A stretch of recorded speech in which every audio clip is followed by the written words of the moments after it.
What's up, producers? Sam Matler here from EDMProd. In this video, I'm going to share 5 tips for how you can have more creative and productive music production sessions. So let's get into it. Let me start off by asking you a question. When was the last time you had an amazing production session? You know, a session where everything went to plan, where you got a lot done, you made some awesome music, and you felt the whole time like you were in this sort of creative flow. You lost track of time. Nothing else mattered. When you had this session, how did you feel? How did you feel during it and afterwards? My bet is that it felt pretty good.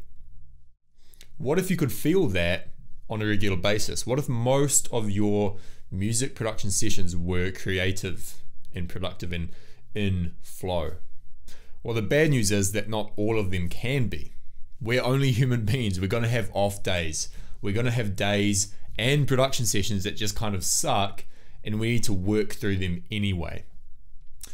But the good news is, if you implement a few habits, a few strategies, most of your production sessions can be like this. Most of your production sessions can be in flow, can be creative and productive, and you can enjoy them.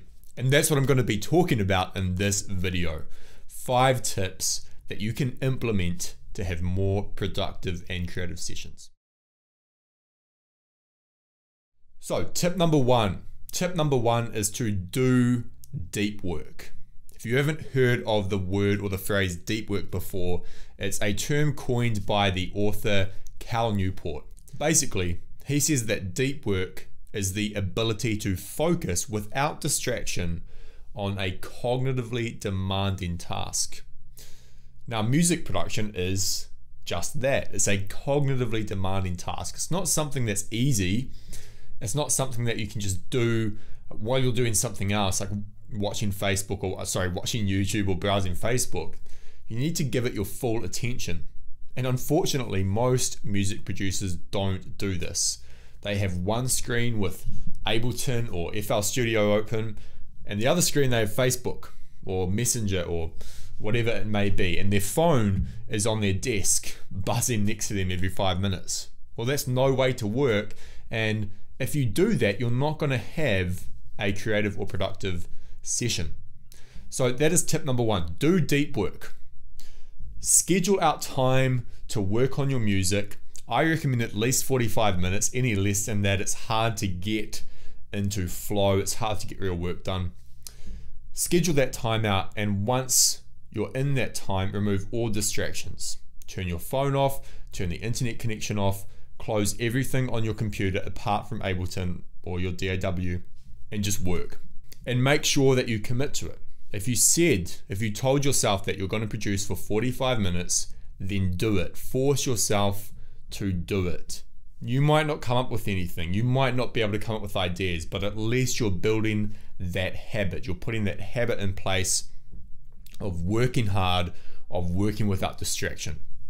Now, I just need to add one more thing to this, because when I say things like that, the whole force yourself to produce music, a lot of people come back with, well, Sam, doesn't that kind of kill the point of creativity if you have to force yourself to make music? The answer is no. If you look at most composers and creative people throughout history, especially authors, they all had this rigid schedule, these routines that they put in place. They worked hard. They forced themselves to make art, basically. They didn't rely on this whole inspiration thing that came every now and again. They worked every day, day in, day out, and put in the work. So there's nothing wrong with forcing yourself to make music.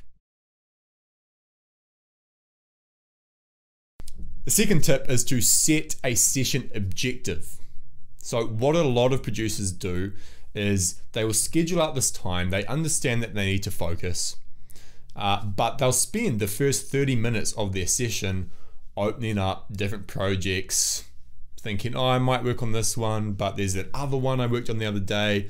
30 minutes looking for a project to work on. And then at that point, the project's open, but there's no plan. And so they just kind of work on a few things, tweak a little bit here and there, but they don't make any real progress on the song. That's because they have no objective. So my advice is to set a single objective for each production session. Let's say you're going to produce after this for 1 hour and you're starting a new project. Well, your objective might be to write a melody. And so that is your objective. Nothing else matters at that time. You don't need to look for drum sounds.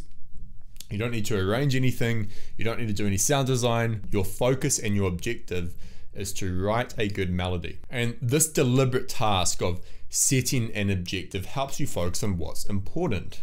Helps you not to get sidetracked by other shiny things, especially when you're in the middle of a project. Let's say you're halfway through, you've done the arrangement, and your objective is to improve the transitions between each section. It's very tempting at that stage to do a bunch of other things. Maybe it's tweaking some sounds or doing some mixing work, but that's not what's important.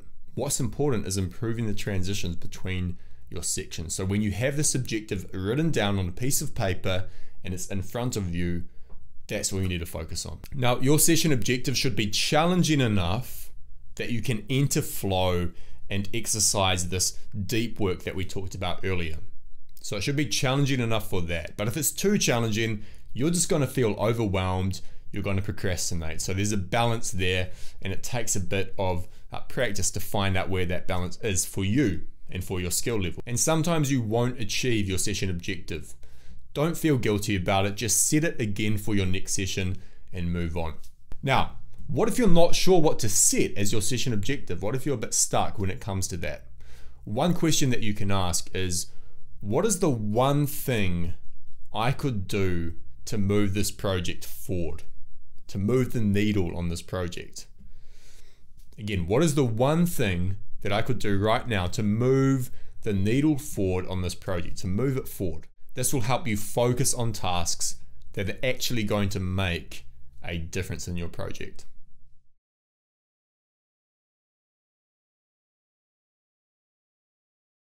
The third tip is related to the one that I just gave you. If necessary, break your session objective up into smaller tasks. So let's say your session objective is to write a chord progression and melody. You're starting a new song, you want to get that out of the way so that you have a solid idea, a solid foundation to work from. Well, if you're not the best at writing chords and writing melodies, that's going to be an overwhelming task for you. And to just have an objective, write chord progression and melody, it might be a bit too much. It might be overwhelming, you might just give up. So what you can do is break this down. So you might say, step 1 is to just put down one chord, the first chord. Step 2 is to turn that into a chord progression, add in a few more chords. Step 3 is to add a bass line underneath this. And step 4 is to write a 2-bar melody and then extend that to a 4-bar melody and finally an 8-bar melody. So by breaking the session objective down, you can just look at that first step, that first task. That's all you need to focus on, and you won't feel as overwhelmed. Tip 4 is to work quickly.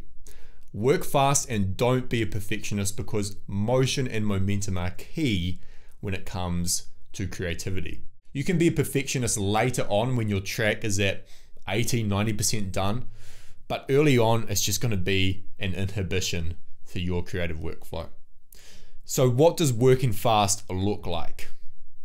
It's not spending 30 minutes looking for the perfect kick drum. It's just finding one that's good enough. It's moving on once a section of your arrangement is good, not perfect. And it's getting the foundation of the track down quickly so you can solidify your creative vision and know which way to go and know how to move the project forward. So work quickly, don't be a perfectionist, gain the momentum.